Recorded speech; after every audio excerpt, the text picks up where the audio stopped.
Assalamualaikum warahmatullahi wabarakatuh. Selamat malam pemirsa, tim Liputan Aceh TV kembali menyampaikan berita terkini dari Tanah Rencong untuk Anda dalam program Seputar Aceh. Bersama saya Jufrizal, berikut liputannya. 3, 2, 1.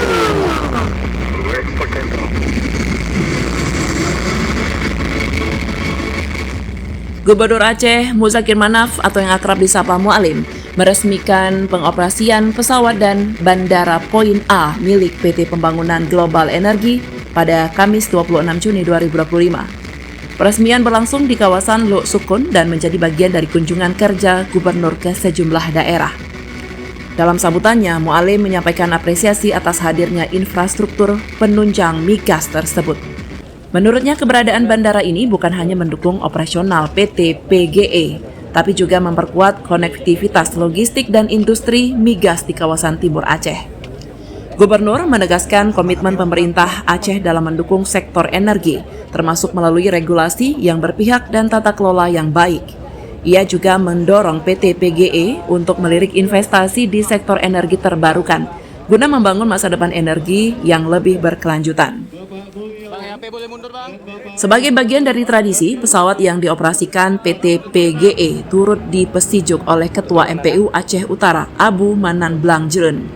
Ritual adat ini menjadi simbol doa keselamatan dan keberkahan dalam setiap perjalanan. Gubernur juga berharap PT PGE menambah armada pesawat guna memperlancar mobilitas tenaga kerja dan logistik di kawasan industri Lok Semawe dan Aceh Utara. Alhamdulillah. Hari ini kita meresmikan pengoperasian pesawat dan bandar udara Poin E Lok Sukun yang akan memperkuat kegiatan hulu migas di Aceh.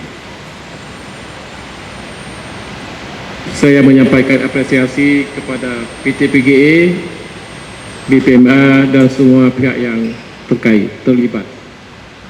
Adalah langkah strategi yang mencerminkan kesiapan Aceh mengelola sumber daya alam secara mandiri dan profesional. Turut hadir dalam peresmian ini sejumlah pejabat, antara lain Kepala Dinas ESDM Aceh, Kepala Biro Adpim Setda Aceh, anggota DPRA hingga tokoh masyarakat. Peresmian Bandara Poin A menjadi langkah nyata penguat infrastruktur energi, sekaligus menandai kesiapan Aceh menyongsong masa depan industri yang lebih maju dan juga mandiri. Dari Aceh Utara, tim Liputan Aceh TV melaporkan.